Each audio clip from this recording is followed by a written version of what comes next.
This is the big chapter when it comes to Daniel, and it's probably one of the most cryptic passages as far as not understanding what's going on. So I want to try to break this down. There's no way that I'm going to be able to just go through every little verse and go through every little thing that's in here. But I want to hit the highlights, and I want to just kind of see the big picture of what's going on in this chapter. So, and just to be honest, there's a lot of things that I don't really know, like what is exactly being said or whatever. So there may be things in here that we see later on that kind of fits with this and stuff like that. It may be things that will happen in the future that will be like, oh man, that fit perfectly with what it says in there. So, but first I want you to see that Daniel 11 is just picking up where Daniel 10 left off. And remember that Daniel 10, 11, and 12 are all one vision, okay? So if you're reading through here, because it goes chronologically from Daniel 7, 8, 9, 10, 11, 12, but really 10, 11, 12 are all one vision. So it really is Daniel 7, 8, 9, 10, okay? And so in Daniel 10, we saw that we were in the third year of Cyrus. So if you're just going for the headers of these chapters, you'd be like, okay, also in the first year of Darius the Mede, you're like, oh, wait, we went back in time. No, that angel that's speaking is just picking up where he left off. So it's basically just a continuous thought. So if you look at verse 21 of chapter 10, it says, but I will show thee that which is noted in the scripture of truth, and there is none that holdeth with me in these things, but Michael your prince.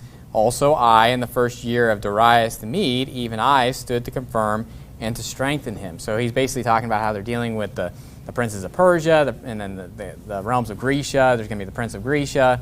And then he's saying, you know, by the way, back when Darius the Mede, in his first year, I was also there strengthening him. So he's basically just kind of calling back to what he had done before. And so just so you know that, so you're picking up where you left off in Daniel 10, and he's just kind of explaining what's going on there. But one thing I want to prove, or I want to really just show you here, is that Daniel 8 and Daniel 11 are paralleled. So if you're really confused when you're going to Daniel 11, just look at Daniel 8, because Daniel 8 is pretty clear, right? Daniel 8, there wasn't that much confusion. And so I want to show that first and how this parallels. So in verse 2 there, in Daniel 11, it says, and now will I show thee the truth. Behold, there shall stand up yet 3 kings in Persia, and the fourth shall be far richer than they all. And by his strength, through his riches, he shall stir up all against the realm of Grecia. So now we're dealing with Persia and Grecia. Okay, so that's what we're going to see in Daniel 8. And also you see those 3 kings that correspond to the bear that had the 3 ribs in its mouth. And so that all lines up with what we saw already. Verse 3, it says, and a mighty king shall stand up, that shall rule with great dominion and do according to his will.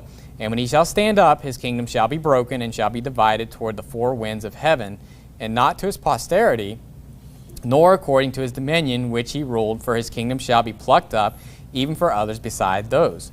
So in Daniel 8, it's very clear. You had the ram with the 2 horns, which was the Medes and the Persians, right? And the rough goat, the he-goat, takes out that ram, and there's one notable horn, that's the first king of Grecia, but that's broken, and 4 horns come up out of that to the 4 winds. And I just want you to see, I go to Daniel 8 and verse 19, because it just clearly states that. But you can see that at the very beginning. At the very beginning of Daniel 8, you see it more of in a vision with this ram and this he-goat, whereas at the end, when he's explaining it, he's just saying point blank what this represents. So in Daniel 8 and verse 19, it says, and he said, behold, I will make thee know what shall be in the last end of the indignation, for at the time appointed the end shall be. The ram which thou sawest, having 2 horns, are the kings of Media and Persia, and the rough goat is the king of Grecia. And the great horn that is between his eyes is the first king. Now that being broken, whereas 4 stood up for it, 4 kingdoms shall stand up out of the nation, but not in his power. And in the latter time of their kingdom, when the transgressors are come to the full, a king of fierce countenance and understanding dark sentences shall stand up. So what do we see? Well, how did Daniel 11 start off? We're talking about Darius the Mede, right? And then we're talking about these 3 kings of Persia. So you're dealing with the Medes and the Persians, that they're going to stir up the realms of Grecia. What happens in Daniel 8? Same thing. Stirs up that he-goat. But then, which is Grecia, the first king. And that first king dies. So that's Alexander the Great, okay? Alexander the Great dies. He basically conquers the whole world. And then he dies at a young age. And basically, his kingdom is plucked up, meaning that it is split off into these different kingdoms. And what it's saying here is that there's 4 kingdoms basically to the 4 winds of the earth. And even Daniel 8 and Daniel 11 end the same way. Okay, so look at Daniel 8. You're in Daniel 8 still. Just read on there in verse 24. It says, "And his power shall be mighty, but not by his own power. And he shall destroy wonderfully, and shall prosper and practice, and shall destroy the mighty and the holy people. And through his policy also he shall cause craft to prosper in his hand. And he shall magnify himself in his heart, and by peace shall destroy many. He shall also stand up against the prince of princes, but he shall be broken without hand." So what's the end of that king with fierce countenance? You know, that's basically going after the holy people. He's going to die. He's going to be broken without hand. Go to Daniel 11 and verse 45. Daniel 11, verse 45. So at the end of the chapter there, verse 45, and it says, "And he shall plant the tabernacles of his palace between the seas and the glorious holy mountain, yet he shall come to his end, and none shall help him." Okay, so what do you see? You see basically the same thing. How does it start? You have the Medes, talking about the Medes and the Persian kings, going against the Grecian. The Grecians take them out. And then basically, how does it start? Same way. You had that one king that's broken, and then 4 come out of that. Then it ends with that king of fierce countenance, or that Antichrist is what we'll see, is being killed. So do you see how Daniel 8 and Daniel 11 are pretty much the same thing? But Daniel 11 is a lot bigger, isn't it? So Daniel 11, you have a lot more information that's being said in there. But I just want to talk about, you know, that kingdom being broken. So what we're going to see here in Daniel 11, and the way you need to look at this is that Daniel 11 is going to be seeing the near future with the Grecian Empire and what's going on basically at the latter end of the Grecian Empire, and something that's going to take place there. And that's all true, meaning from Daniel, Daniel 11:5 down all the way to the end of the chapter is stuff that's already happened. That's the way you need to look at it, okay? But what you're going to see is that's a dual prophecy, meaning that a lot of the stuff that's said in there, if not all of it, is going to be repeated in the future, okay? And you say, well, how does that make sense? Well, Daniel 8, remember there's a little horn that's spoken about? Like this little horn comes up and he's speaking great things. Well, there's a little horn that comes out of the 4th kingdom in chapter 7, okay? So there's 2 little horns. One's in Grecian and one's in that last final kingdom. But do you see how that little horn in the Grecian is going to parallel what's going to happen with that horn that comes at the very end? Okay, so you kind of have this Antichrist figure, and you know what history would tell us is that his name was Antiochus Epiphanes, the guy that did this type of stuff. And what's important to us is that that's going to be repeated with the Antichrist at the very end.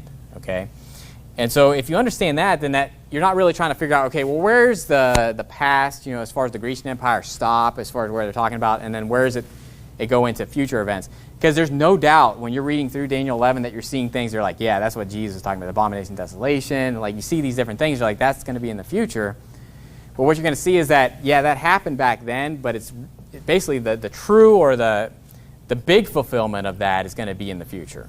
Okay, so where you have the abomination, the Antichrist, and what's going to happen at the very end.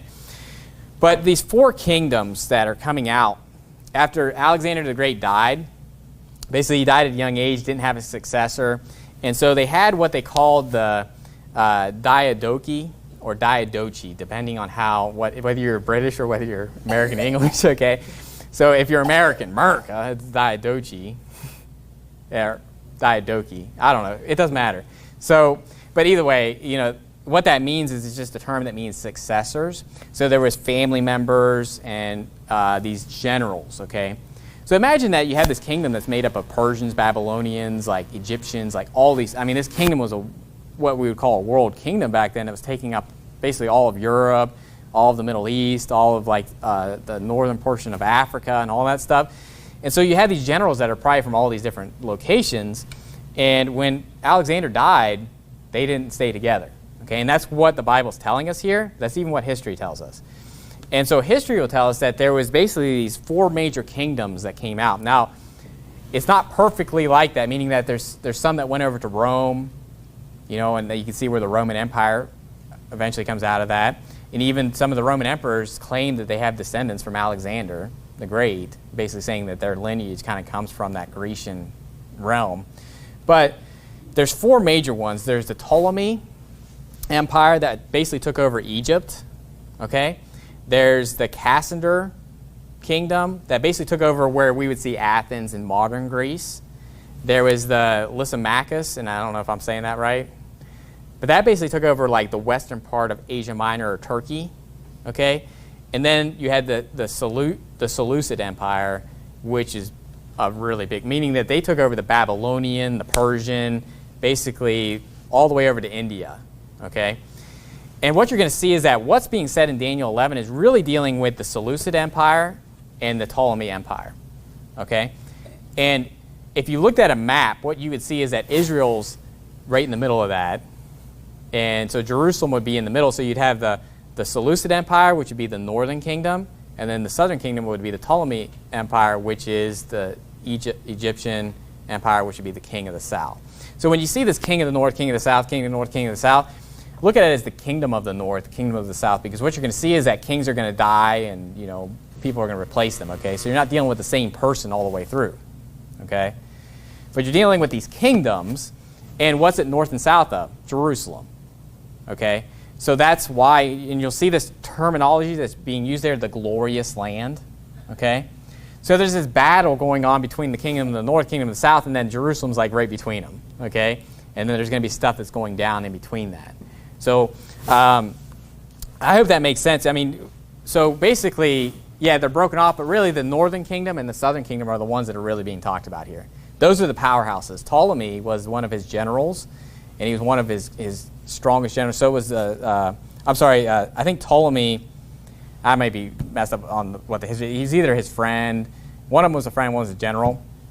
But anyway, the Seleucid kingdom was definitely a general, and so these guys were rivals. And what you see is this, the Diadochi, there's the battles of the Diadochi is what they would call it, where it was like all these rival generals, and they're basically splitting up the kingdom, okay? And they're fighting for the kingdom and all this stuff, okay?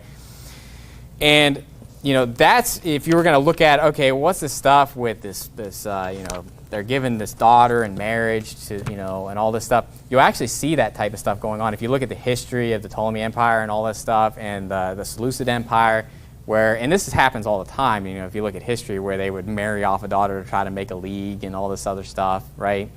But all that to say is that you can look at it that way. So a lot of stuff I'm not going to really talk about, because you could really go into history and see what it's saying there. And this is where the gainsayers of the Bible will say that this was written after the fact, because it's so to the point of what actually happened in history. They're like, there's no way that this was a prophecy that happened before that. When was this prophecy? When did he see this vision? In the 3rd year of Cyrus, king of Persia. So this is before Alexander the Great. This is before all this stuff. So do you believe the Bible tonight? That means this vision of all this stuff happening that actually did happen was foretold by God. Notice that it doesn't say names and stuff like that, because people are going to do self-fulfilling prophecies, right? It doesn't tell us who the name of the Antichrist is either. It doesn't tell us the name of like a lot of these kingdoms. It'll say like Babylon, but it's kind of a spiritual moniker for the kingdom that's going to be destroyed in the end. We can all guess who it is, and this is who it probably is, just based off of what's going on. But that's what's going on there. Now, look at verse 5 and 6 there. Because in both chapter 11 and chapter 8, what I believe is going on here is that you're going to have hundreds of years going on with these kingdoms. But what's going on, I believe, according to the chapter 8 and chapter 11, is that we're dealing with the end of these kingdoms. So we're coming down to the very end. If you look at where Antiochus Epiphanes falls in line in history, you're dealing with like 130 BC. Okay? And the Roman Empire comes in around that time and comes into power. And obviously the Roman Empire was the world kingdom when Jesus was born. And you had Caesar Augustus, and you had the taxing and all that stuff that was going on with Rome. Okay? So what we're dealing with is that he's saying that the kingdoms broke with Greece because Alexander the Great was around 300-something BC. And I don't have the numbers in front of me, nor does it really matter, like as far as like understanding and memorizing all those numbers. But you're dealing with maybe a couple hundred years going by that the Grecian Empire is starting to wither away. Okay? So what we're dealing with in Daniel 11 is pretty much we're coming to the tail end of the Grecian Empire and how this thing kind of dissolves with this Seleucid kingdom and Ptolemy kingdom and all this stuff. But in Daniel 11, verse 5, it says, "And the king of the south shall be strong, and one of his princes, he shall be strong above him, and have dominion. His dominion shall be a great dominion. And in the end of years they shall join themselves together, for the king's daughter of the south shall come to the king of the north to make an agreement, but she shall not retain the power of the arm. Neither shall he stand, nor his arm, but she shall be given up, and they that brought her, and he that begat her, and he that strengthened her in these things." Now, what I want you to see is that it says, in the end of years. So it's talking about the king of the north, king of the south, but it says in the end of years, this is what's going to happen. Okay, notice in Daniel 8 and verse 23, Daniel 8 and verse 23, it says, "And in the latter time of their kingdom, when the transgressors are come to the full, a king of fierce countenance and understanding dark sentences shall stand up." So you can definitely see in Daniel 8 that they're jumping to the very end of these kingdoms. They're kind of saying, okay, it started off with this one great king, Alexander the Great, then it was broken off into these 4 kingdoms, and then now it's saying, okay, at the latter end of their kingdom, right, at the latter end of these kingdoms, this is when this king of fierce countenance is going to come into play. I believe it's doing the same thing in Daniel 11. So basically, when you're going to see this king of the north, king of the south stuff, you're basically dealing at the very end of these kingdoms, okay, this battles that are going on. You say, well, what does this mean? What's going on here?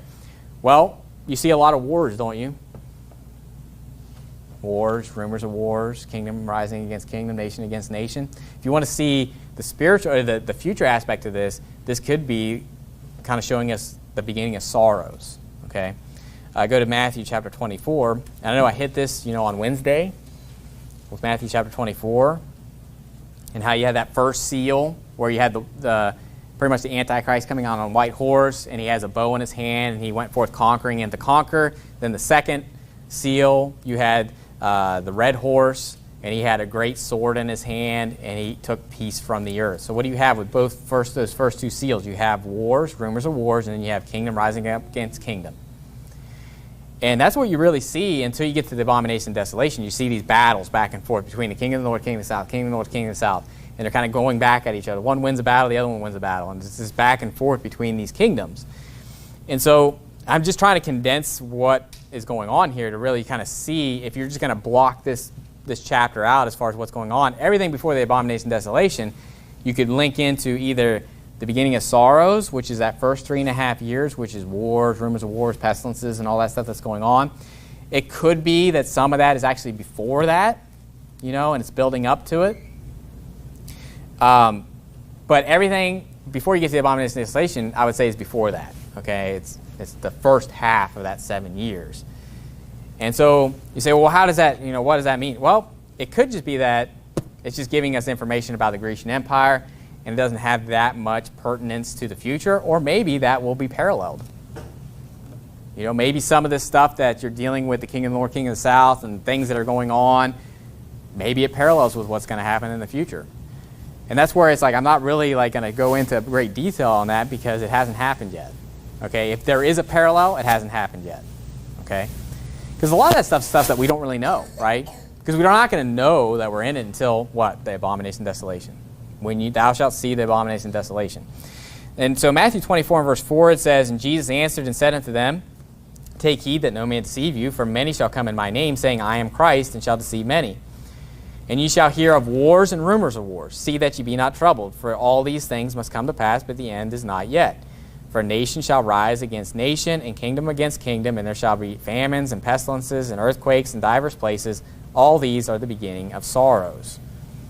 So that's what I basically see is a lot of this chapter, at least down to verse 21, because verse 21 is, I believe, talking about Antiochus Epiphanes, which would also parallel the Antichrist. Okay, so you could say, well, in verse 21, when it talks about this vile person standing up in the estate and he's going to obtain the kingdom by flatteries, you could say, well, that's when the beginning of the sorrow starts, right? That could be the white horse, where he's coming with a bow and he's coming to conquer. And everything before that is basically kind of leading up to that, okay? Or it could just be stating that this guy is there during this time and he's basically coming into power. And everything from verse 5 down to verse 31, as far as the abomination of desolation, is all beginning of sorrows. All the stuff that's going to happen in that first half, okay?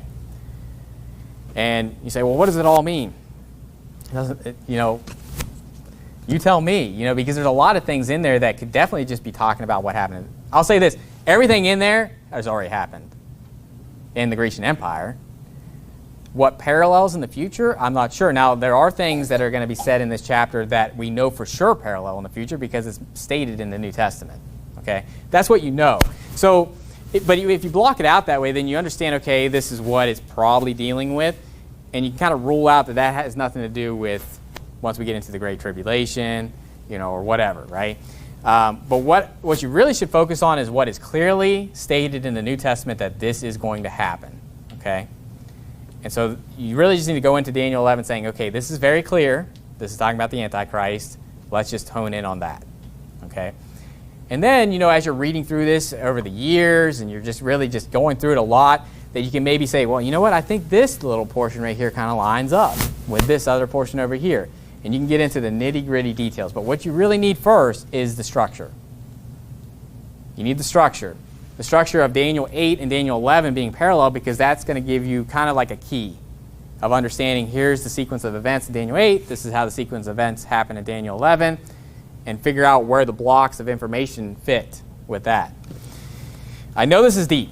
I know this is something that's going to, you should have maybe got coffee before you sat down for the sermon. But let's go to Daniel 11, and I just want to read from Daniel 11:7, down to verse 22.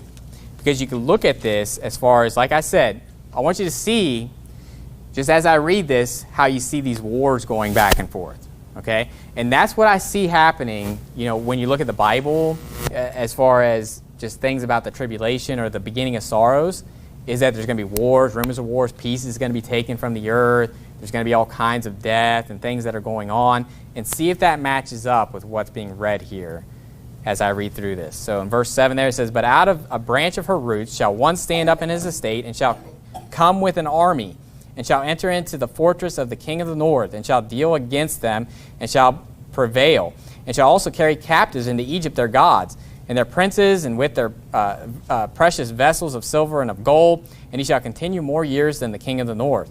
So the king of the south shall come into his kingdom, and shall return into his own land, but his sons shall be stirred up, and shall assemble a multitude of great forces, and one shall certainly come and overflow and pass through. Then shall he return and be stirred up even to his fortress. And the king of the south shall be moved with choler, and shall come forth and fight with him, even with the king of the north. And he shall set forth a great multitude, but the multitude shall be given into his hand. And when he hath taken away the multitude, his heart shall be lifted up, and he shall cast down many 10,000s. But he shall not be strengthened by it. For the king of the north shall return, and shall set forth a multitude greater than the former, and shall certainly come after certain years.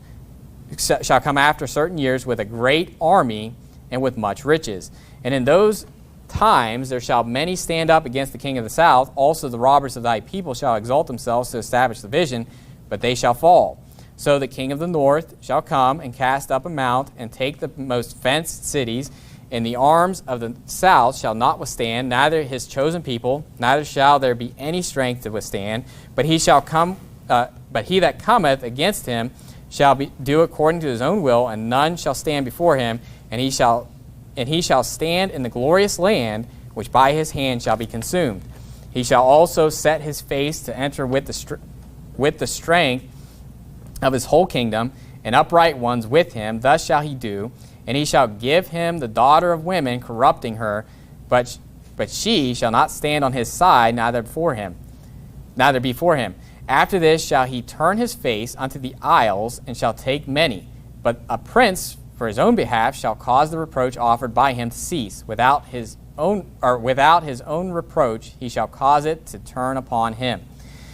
Then he shall turn his face toward the fort of his own land, but he shall stumble and fall and not be found. Then shall stand up in his estate a raiser of taxes in the glory of the kingdom. But within few days he shall be destroyed, neither in anger nor in battle. And in his estate shall stand up a vile person, to whom they shall not give the honor of the kingdom, but he shall come in peaceably and obtain the kingdom by flatteries. And with the arms of a flood shall they be overflown from before him. and shall be broken, yea, also the prince of the covenant.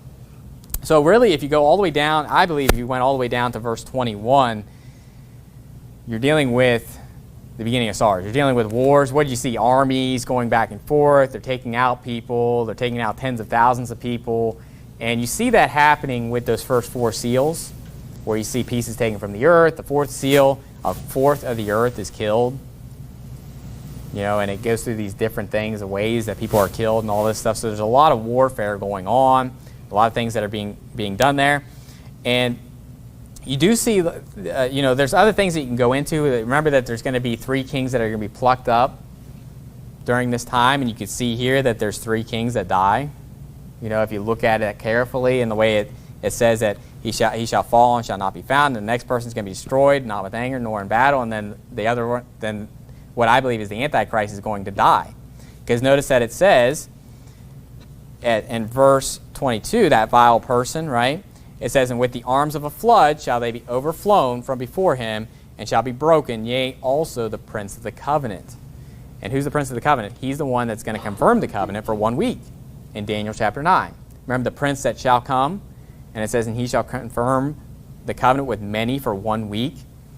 So I believe that's that vile person, that king of understanding dark sentences, the king of fierce countenance, as it says in Daniel chapter 8. That's the Antichrist. Now, in this case, if you're looking at it as far as the Grecian Empire, this would be Antiochus Epiphanes.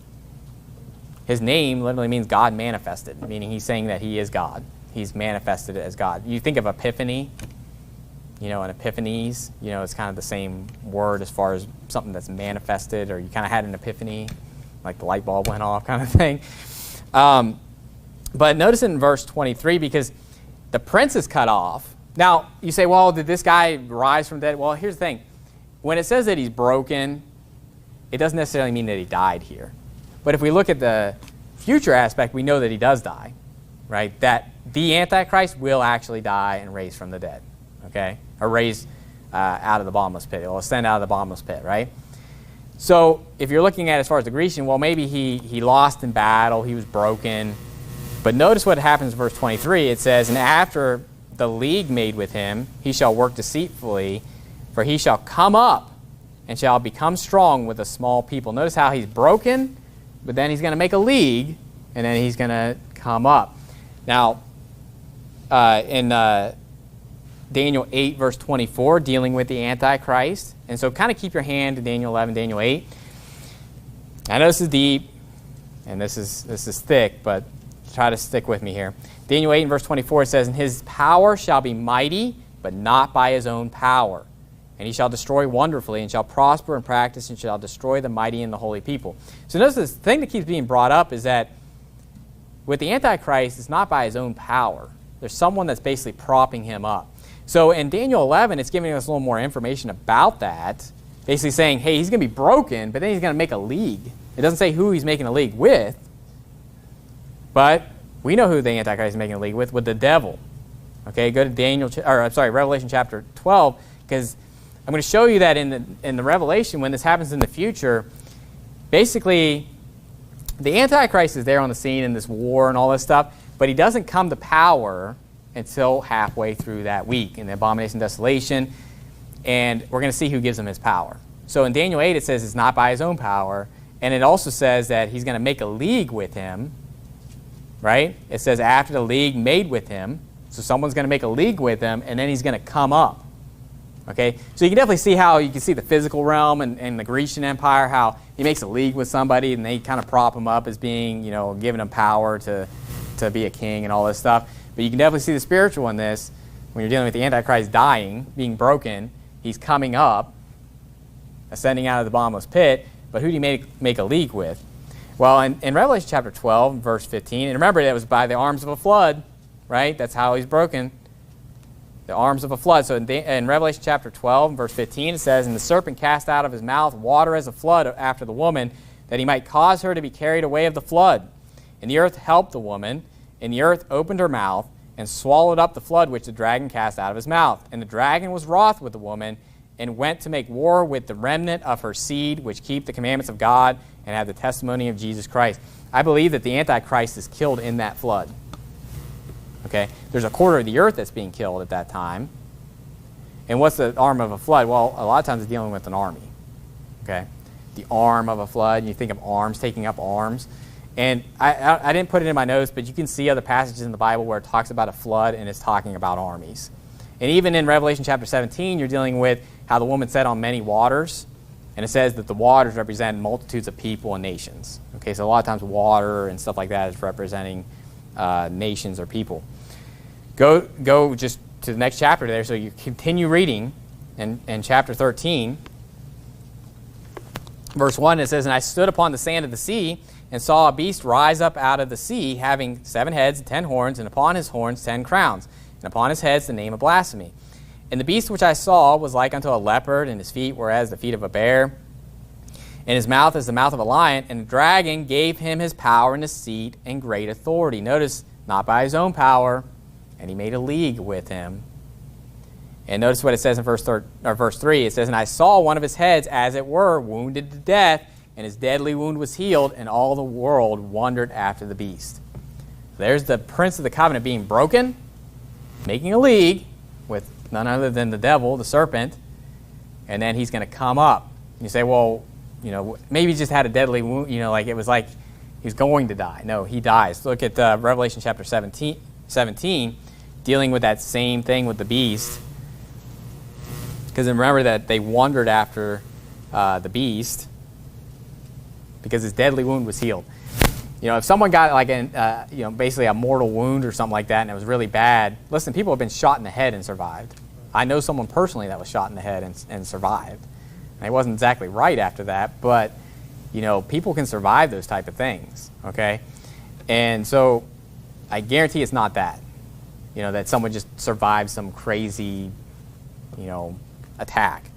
In Revelation chapter 17 and verse 8, it says, "The beast that thou sawest was and is not, and shall ascend out of the bottomless pit, and go into perdition. And they that dwell on the earth shall wonder, whose names were not written in the book of life from the foundation of the world, when they behold the beast that was and is not and yet is." So notice how in Revelation 13 it's basically saying, he had a deadly wound, the deadly wound was healed. Well, it clarifies that in Revelation 17, saying he was and is not. Now, when that term "is not," that's used dealing with the children that were killed under Herod. And it's dealing with Joseph when he says, my son is not. He's rent in pieces, and it meant that he died. He's not alive. Okay? And so when it says he was alive, then he is not, he died. And then it clarifies, and yet is. Why? Because he ascended out of the bottomless pit. And if that doesn't get you knowing that he died, right? He ascended out of the bottomless pit. So he went to hell and came out of the bottomless pit. Okay? And he goes into perdition, as it says there. So you can see how Daniel 11, 21, and 22 fits with Revelation 12 and Revelation 13. And so you can kind of see that transition, if anything. So that's why I said, before Daniel 11:21, that could be just beginning of sorrows. You could be dealing with that 1260. And when you get into Daniel 21 and 22, you're kind of dealing with the tail end of that beginning of sorrows, where the Antichrist is going to die. He's going to be broken. And that arm of the flood is the reason that he's broken. And then he's going to make a league. And then he's going to come up. Okay? And so you want to see where that transition is as far as that middle point. I believe that's where it's at, okay, in Daniel 11. And you say, well, what's going on before that? How does that apply? You tell me, okay? I'm just going to be honest with you. I mean, there's things that, I look in the Bible and I'm like, I don't know if there's a parallel to that. I don't know if that applies to the future. It doesn't have to. When you look at Isaiah 7 and you see Isaiah 7:14 where it talks about a virgin shall conceive, do you really need to see the rest, everything else that's talked about in there and say, how does that apply to Jesus when he came? You don't need to. That one verse is all you need right there, right? And that applies to the future. And it applied back then in a manner, right? Like I said, in this case, I don't think he actually died. That prince, Antiochus Epiphanes, I don't think he actually died. But the Antichrist will, just as much as the virgin conceiving may just be talking about how a virgin, is going to marry and have a child. And you know what I mean? Like she wasn't a virgin, like having the child, right? You see what I'm saying? But going on from that, going on Daniel 11, verse 24, we see the Antichrist coming in peaceably We see that with Daniel 8. So from Daniel 11:24 down to 31, we're going to get to the abomination of desolation, which we know happens in the midst of the week, according to Daniel chapter 9. And so you can see kind of what's going on with this. And this could happen in a short period of time, meaning that he can raise out of the bottomless pit, and all this stuff can be happening at that point where he's kind of taking over and being given the kingdom. Remember that those 10 kings are going to give him the kingdom. They're going to receive power for 1 hour.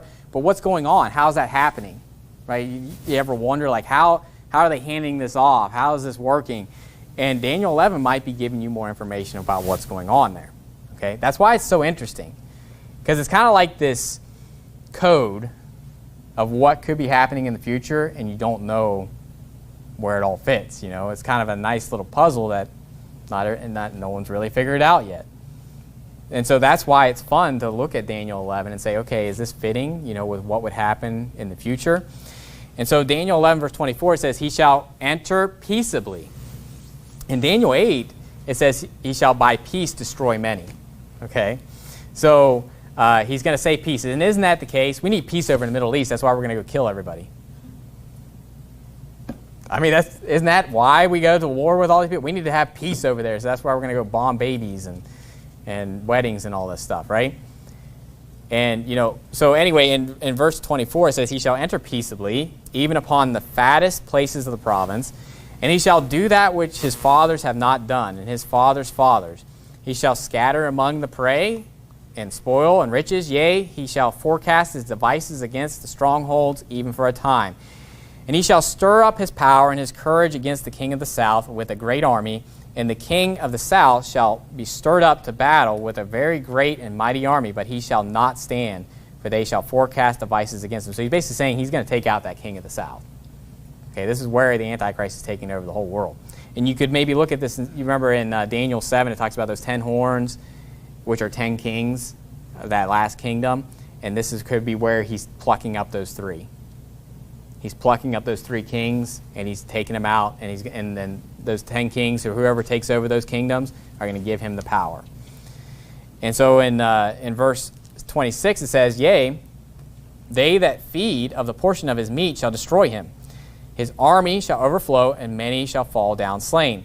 And both these kings' hearts shall be to do mischief, and they shall speak lies at one table, but it shall not prosper, for yet the end shall be at the time appointed. Then shall he return into his land with great riches, and his heart shall be against the holy covenant. And he shall do exploits and return to his own land. At the time appointed he shall return and come toward the south, but it shall not be as the former or as the latter. For the ships of Kittim shall come against him. Therefore he shall be grieved and return and have indignation against the holy covenant. So shall he do.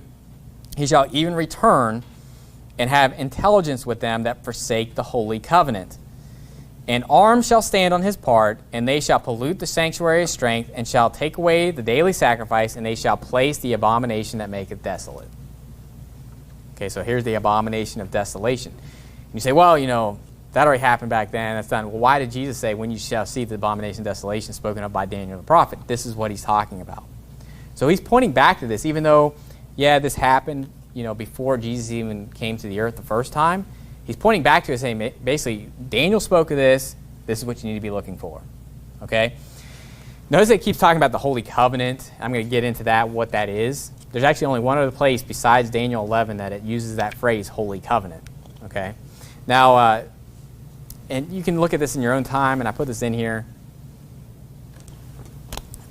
Okay, so if you want to read up on Antiochus Epiphanes, you can obviously look to modern history and all this other stuff. They found coins with his name on it. Okay, so it's pretty well established this guy existed, and you know, stuff that happened with him and everything happened. But in the Apocrypha, and again, you take the Apocrypha with a grain of salt. It is not the Word of God, but you could look at it as maybe some kind of historical writing of some sort. You know, even in history, they'll say there was this Maccabean revolution. That's what the Maccabees is. It's basically saying that they revolted because this kingdom was coming against them. The Grecian kingdom was coming against them, and they were revolting against them. Okay, and so basically, if you read, you know, First Maccabees, it's going to kind of go into this. It talks about Antiochus Epiphanes. It talks about the Seleucid kingdom, the Ptolemy kingdom, the kingdom of Egypt, and all this stuff. And it talks about all these different things. But in Maccabees 1 and verse 41, I just want you to see that it does talk about this, and it even talks about the abomination of desolation. But here's why you take it with a grain of salt. This could all be just a self-fulfilling prophecy that they're writing down, right? They know Daniel 11, and they're just trying to fill it in, right? So that's why I don't trust it, because, this was all after the fact, that this was written. So they could be just trying to tie it in with Daniel 11. Now, Daniel 11 is the Word of God. Daniel 11 was written in the 3rd year of Cyrus, and therefore it is amazing how that fits together. So I'm not looking at Maccabees, oh man, that's amazing. Like they could literally just be writing that in, okay, and trying to fit it together. But in the Maccabees, and you can look at it, if you want, it says, moreover, King Antiochus wrote to his whole realm that all should be one people, and every one should leave his laws, so all the heathen agreed according to the commandment of the king. Yea, many also of the Israelites consented to his religion, and sacrificed unto idols, and profaned the Sabbath. And the king had sent letters by messengers unto Jerusalem and the cities of Judah, that they should follow the strange laws of the land, and forbid burnt offerings and sacrifice and drink offerings in the temple, and that they should profane the Sabbaths and festival days. Now, you can definitely tell this is not the Word of God, by the way, just the way it reads. I'm not doing it justice. I'm not going to try to read it well. But anyway, and pollute the sanctuary and the holy people, set up altars and groves and chapels of idols, and sacrifice swine's flesh and unclean beasts, that they should also leave their children uncircumcised and make their souls abominable with all manner of uncleanness and profanation, to the end they might forget the law and change all the ordinances. And whosoever would not do according to the commandment of the king, he said he should die. In the selfsame manner wrote he to the whole kingdom, and appointed overseers over all the people, commanded the cities of Judah to sacrifice city by city. Then many of the people were gathered unto them, to wit, every one that forsook the law, and so they committed evils in the land, and drove the Israelites into secret places, even whosoever they could flee for succor. Now the 15th day of the month, Caslu, in the 145th year, they set up the abomination of desolation upon the altar, and builded idol altars throughout the city of Judah on every side, and burnt incense at the doors of their houses and in the streets. And when they had rent in pieces the books of the law which they found, they burnt them with fire. And whosoever was found with any of the book of the testament, or if any committed to the law of the king's commandment, was that they should be put to death. So basically it's stating that Antiochus set up this abomination of desolation, and they were to be put to death if they didn't keep his law. He wanted all the people to be as one. You can definitely see how that would fit with end times prophecy. But like I said, in modern history, it'll basically state this about Antiochus Epiphanes, how he set up this image. Now, modern history, I think they say that they set up the image of Zeus. Okay, so Zeus is like the Greek mythology, like the big king god, right? I don't know if that's true, if that actually happened, what the image was. We know that there is going to be an image of the beast, right? So maybe Antiochus set up an image of himself, and said, I'm God. Because that's what he says later on in Daniel chapter 11. But I did want to hit on the Holy Covenant. Go to Luke chapter 1, because it keeps mentioning how they're forsaking the Holy Covenant. He had indignation against the Holy Covenant. And I do believe this could apply in the fact that back then it was the Old Testament, and they were causing them to forsake the Old Testament. And then in the New Testament, you can say, well, they're forsaking the New Testament, and holy is just kind of like a catch-all, kind of hitting Old Testament, New Testament. But I more so believe that when it's talking about the Holy Covenant, it's not talking about necessarily the Old Testament or although the New Testament is the everlasting testament, okay? In the New Testament, yeah, it came later as far as Jesus being the high priest in our timeline, but really he's the lamb slain from the foundation of the world, right? And so that's the true testament if you want to look at it that way. The Old Testament's kind of like when you're looking at us trying to get there by the law. It doesn't work, never will work. But in Luke chapter 1, we see a prophecy of Zacharias, who's the father of John the Baptist, and he uses this terminology, the Holy Covenant. Let's see what it's talking about. So in verse 67, it says, and his father Zacharias was filled with the Holy Ghost, and prophesied, saying, Blessed be the Lord God of Israel, for he hath visited and redeemed his people, and hath raised up a horn of salvation for us in the house of his servant David.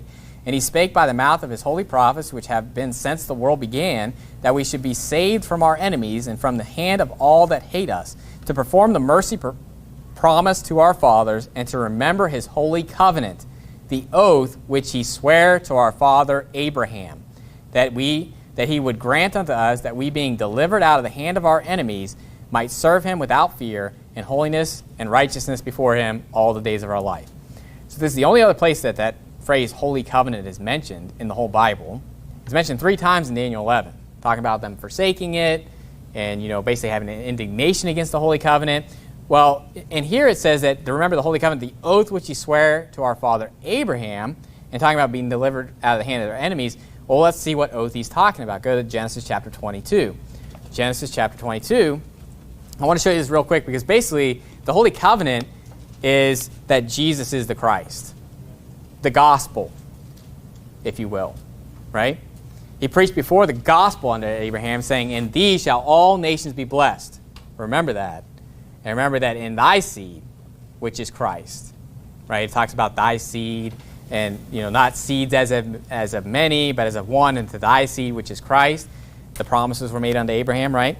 Well, in Genesis 22, this is after he offered up Isaac upon the altar. In verse 15, it says, "And the angel of the Lord called unto Abraham out of heaven the second time, and said, By myself have I sworn, saith the Lord, for because thou hast done this thing, and hast not withheld thy son, thine only son, that in blessing I will bless thee, and multiplying I will multiply thy seed as the stars of the heaven, and as the sand which is upon the seashore, and thy seed shall possess the gate of his enemies, and in thy seed shall all the nations of the earth be blessed, because thou hast obeyed my voice."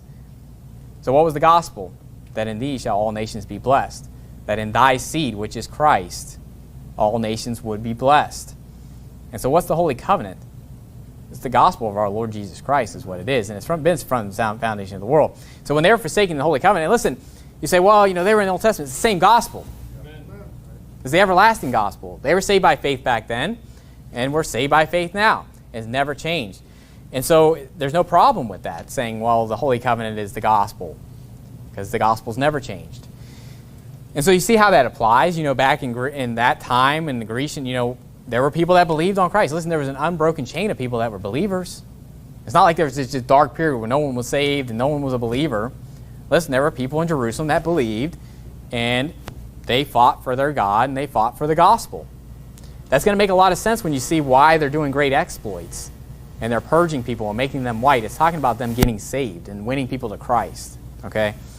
So in Revelation chapter 12, think about who the dragon is going after that first 3.5 years. He's going after the saved. And particularly, he states why he's going after, who he's going after, and he states what it is. It says in verse 17, "And the dragon was wroth with the woman, and went to make war with the remnant of her seed." You can see that seed would be Christ, that remnant, right? That's over and over again talked about in the Bible. "Which keep the commandments of God and have the testimony of Jesus Christ." What's the testimony of Jesus Christ? That you believe on the Lord Jesus Christ, that you're saved, the gospel of Jesus Christ. And so you can definitely see how that fits. And now, going back to Daniel 11, now, do you see how real this becomes to us? Because they're angry with that holy covenant. They have indignation with it. They're trying to find people that are against that holy covenant. And we see this today. It's been throughout history. Beware of dogs, beware of evil workers, beware of the concision. And it says that they are the enemies of the cross of Christ, whose God is their belly, whose glory is their shame, who mind earthly things. And that's always been that way, but how much more in the end times when the Antichrist is being set up in the world and they're coming after the saints. They're making war with the saints. Why? Because you have the testimony of Jesus Christ. Because you hold to the Holy Covenant, which is the promise that was given to Abraham, that we'd be saved from our enemies, that we'd be, that we would be blessed, that all the nations of the earth would be blessed through Jesus Christ. Now, Daniel chapter 11, verse 32. Got too much stuff here. Shouldn't have read the Maccabees thing. I should just let you look that up. No one cares about Maccabees anyway, right? I just wanted you to see that it was in there. I was reading through it. It's dry, man. It's really dry. Anyway, Daniel 11 and verse 32, it says, "And such as do wickedly against the covenant shall he corrupt by flatteries, but the people that do know their God shall be strong and do exploits." See how this becomes real to us?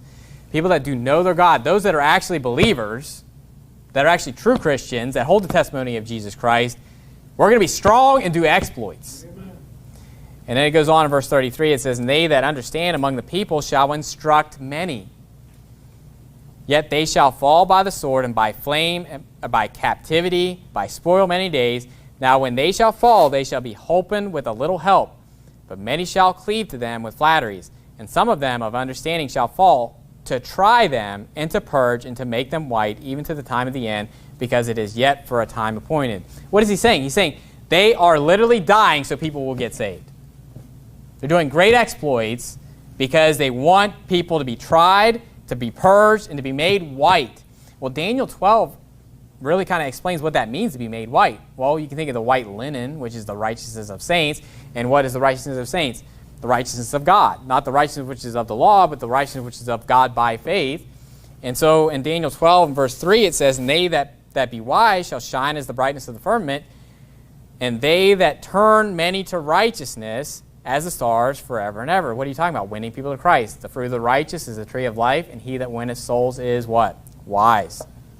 And then it says in verse 10 there, many shall be purified and made white and tried, but the wicked shall do wickedly, and none of the wicked shall understand, but the wise shall understand.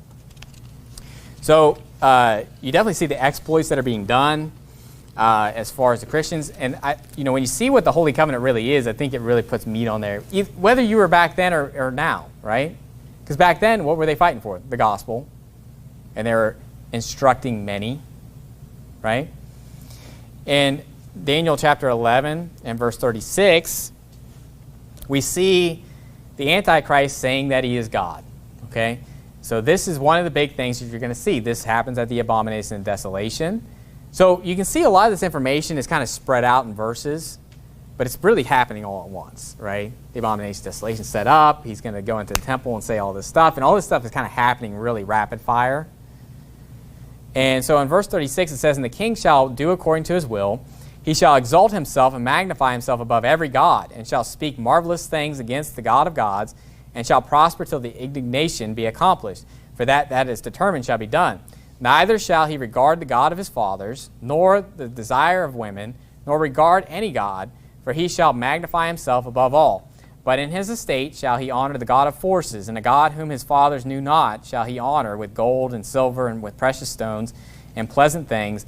Thus shall he do in the most strongholds with a strange God, whom he shall acknowledge and increase with glory, and he shall cause them to rule over many, and shall divide the land for gain. So we see him taking power, and he's exalting himself above every God. Okay, well, that we see that in 2 Thessalonians chapter 2 with the man of sin when he's revealed. In 2 Thessalonians chapter 2 and verse 3, it says, let no man deceive you by any means, for that day shall not come, except there come a falling away first, and that man of sin be revealed, the son of perdition, who opposeth and exalteth himself above all that is called God, or that is worshipped, so that he as God sitteth in the temple of God, showing himself that he is God. That's future, okay? There's no doubt that 2 Thessalonians is talking about the future, that this man of sin is going to come in saying he's God, and he's going to stand in the temple saying he's God. And what happened in Daniel 11? You have this man taking away the daily sacrifice, setting up the abomination of desolation, and he's exalting himself above every god. So I believe the Antichrist is going to basically say, he's going to be everybody's Messiah, so to speak. He's basically going to come in and say, all the gods are wrong, everybody's wrong, I am the true God. The Christian God's wrong, the Muslim God's wrong, the Judaism God's wrong, all these are wrong. I'm the true God, and they're going to do many, wonders in heaven, and that's how they're going to. And he obviously comes back to life, right? So there's going to be all these things that people are going to believe him, and basically throw off every religion they had into this one religion. Okay, so he's basically going to say nuts to all this stuff. I'm going to regard, the God of forces or whatever. I don't know if that has to do with Luke Skywalker or not, but in Revelation 13. You see the same thing dealing with the Antichrist. It says in verse 5, and I know I'm kind of going fast, but I'm pretty much out of time. Okay, so I just want to kind of get to the end of this and, get to as much as I can here. Now, Revelation 13, verse 5, it says, and there was given unto him a mouth speaking great things and blasphemies, and power was given unto him to continue 42 months. And he opened his mouth in blasphemy against God, to blaspheme his name and his tabernacle and them that dwell in heaven. And it was given unto him to make war with the saints and to overcome them. And power was given him over all kindreds and tongues and nations. So you see how all this all parallels, right? That he's going to basically blaspheme God, say that he is God. He's going to sit in the temple of God, showing himself that he is God. And here it says that he's going to blaspheme his name and his tabernacle. And tabernacle, temple, those are used synonymously in the Bible as well. And so you can definitely see how that parallels. Now, going back to Daniel 11, skip down to verse 44. And again, when you're looking at these verses, verse 44, 45, I believe this stuff already happened, but I can definitely see how it applies. So notice in verse 44, this is after the abomination desolation, after all this stuff happens. And verse 44 says, "But tidings out of the east and out of the north shall trouble him. Therefore he shall go forth with great fury to destroy and utterly to make away many. And he shall plant the tabernacles of his palace between the seas and in the glorious holy mountain. Yet he shall come to his end, and none shall help him." Notice that this is how he dies. He hears tidings from the east and from the north, and it troubles him. And he brings it. He gathers. He basically brings all these. It says he shall go forth with great fury to destroy and utterly to make away many. Go to Revelation chapter 16, and this is the last thing I'm going to show you here. We'll be done. I think I have a headache now going through all this. This is deep. This is intense. So maybe I should have put this in 2 sermons. It's a lot. But I wanted you to see the kind of the big picture. Obviously, I'm not going into real depth with all this stuff. I can go into more detail with a lot of this stuff.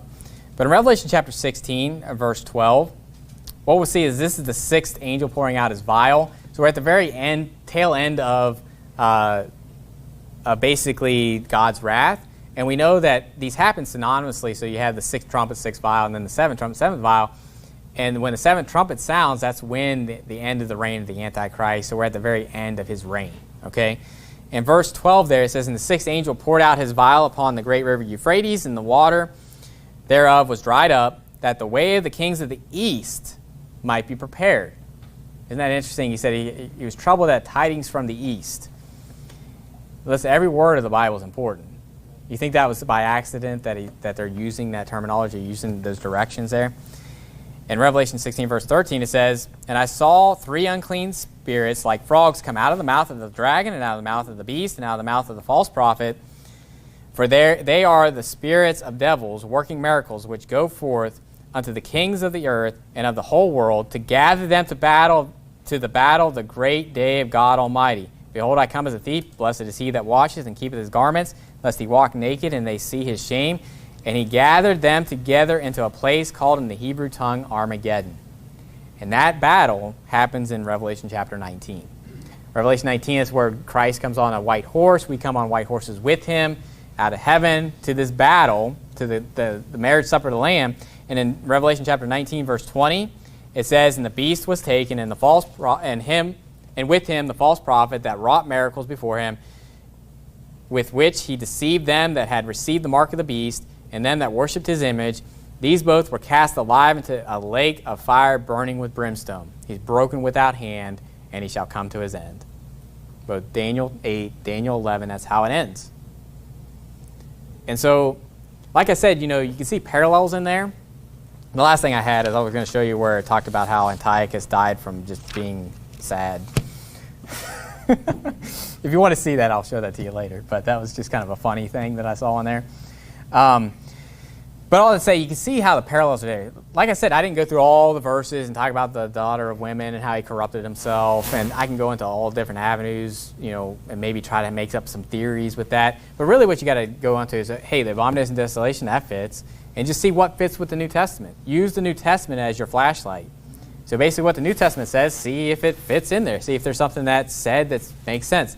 And so it's like the Holy Covenant. Oh, well, in the New Testament, it gives us light of what that is. And the arms of a flood and all these different things, you can kind of fit it in there, but you got to use the New Testament to do it, right? The New Testament's your flashlight. And so I'm guaranteed things in this chapter that I have not seen yet that are in the New Testament or something that's said in the Bible that would clarify what's being said there. And so it's kind of one of those things where I'm looking through a glass darkly, I'm like, I can see it. It's like it's piecing together, and I just haven't figured it out yet, and I haven't pieced all the pieces together.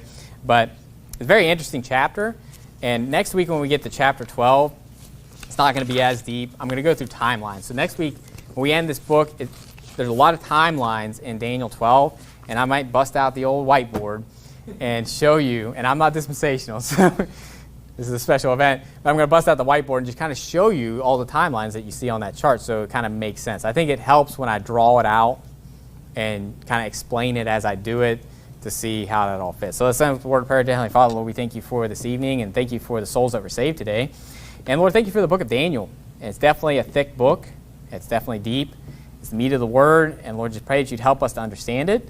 And Lord, ultimately to bring glory to your name, but to prepare us for what's to come. And Lord, just pray that you'd be with us throughout this week, and just pray that you give us health, give us safety. And Lord, we love you and pray also in Jesus Christ's name. Amen.